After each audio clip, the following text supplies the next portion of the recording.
Hello दोस्तों, आज की आपके लिए एक बहुत अच्छी कहानी लेकर आया हूँ जिसका नाम है सबसे बड़ी चीज़। तो चलिए दोस्तों, आज की वीडियो को शुरू करते हैं। दोस्तों, एक बार की बात है, बिरबल दरबार में मौजूद नहीं थे। इसी बात का फ़ायदा उठाकर कुछ मंत्रीगण बिरबल के खिलाफ महाराज अकबर के कान भरने लगे। उनमें से एक कहने लगा, महाराज, आप केवल बिरबल को ही हर जिम्मेदारी देते हो और हर काम में उन्हीं की सलाह ली जाती है। इसका मतलब यह है कि आप हमें अयोग्य समझते हैं, मगर ऐसा नहीं है। हम भी बिरबल जितने ही योग्य हैं। महाराज को बिरबल बहुत प्रिय थे। वह उनके खिलाफ कुछ नहीं सुनना चाहते थे, लेकिन उन्होंने मंत्रीगणों को निराश न करने के लिए एक समाधान निकाला। उन्होंने उनसे कहा, मैं तुम सभी से एक प्रश्न का जवाब चाहता हूँ, मगर ध्यान रहे कि अगर तुम लोग इसका जवाब न दे पाए तो तुम सबको फांसी की सज़ा सुनाई जाएगी।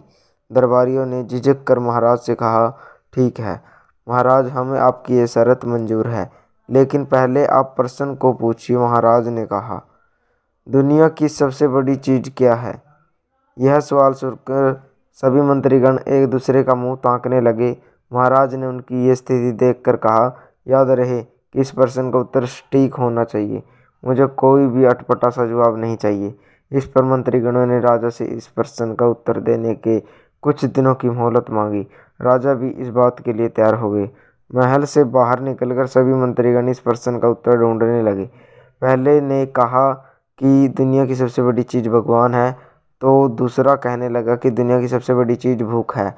तीसरे ने दोनों के जवाब को नकार दिया और कहा कि भगवान कोई चीज़ नहीं है और भूख को कोई बर्दाश्त नहीं किया जा सकता। इसलिए राजा के प्रश्न का उत्तर इन दोनों में से कोई नहीं है। धीरे धीरे समय बीतता गया और मोहलत में लिए गए सभी दिन भी गुजर गए। फिर भी राजा द्वारा पूछे गए प्रश्न का जवाब न मिलने पर सभी मंत्रीगणों को अपनी जान की फिक्र सताने लगी। कोई अन्य उपाय न मिलने पर वह सभी बिरबल के पास पहुंचे और उन्हें अपनी पूरी कहानी सुनाई। बिरबल पहले से इस बात से परिचित थे। उन्होंने उनसे कहा, मैं तुम्हारी जान बचा सकता हूँ, लेकिन तुम्हें वही करना होगा जैसा मैं कहूँ। सभी बिरबल की बात पर राजी हो गए। अगले ही दिन बिरबल ने एक पालकी का इंतजाम करवाया। उन्होंने 2 मंत्रीगणों को पालकी उठाने का काम दिया। तीसरे से अपना कप कटवाया और चौथे से अपने जूते उठवाए। वह स्वयं पालकी में बैठकर गए। फिर उन सभी को राजा के महल की ओर चलने का इशारा दिया। जब सभी बिरबल को लेकर दरबार में पहुंचे तो महाराज इस मंजर को देखकर हैरान थे। इससे पहले कि बिरबल से कुछ पूछते, बिरबल खुद ही राजा से बोले, महाराज, दुनिया की सबसे बड़ी चीज़ गरज होती है। अपनी गरज के कारण ही ये सब मेरी पालकी को उठाकर यहाँ तक ले आए हैं। यह सुन महाराज मुस्कुराए बिना न रह सके और सभी मंत्रीगण शर्म के मारे सिर झुकाए खड़े। दोस्तों, हमें जो इस कहानी से सीख मिलती है वो यह है कि हमें कभी भी किसी की योग्यता से जलना नहीं चाहिए, बल्कि उससे सीख लेकर खुद को भी बेहतर बनाने की कोशिश करनी चाहिए। तो दोस्तों, कैसी लगी आपको वीडियो कमेंट सेक्शन में ज़रूर बताइएगा। तो दोस्तों, मिलते हैं एक नई वीडियो के साथ।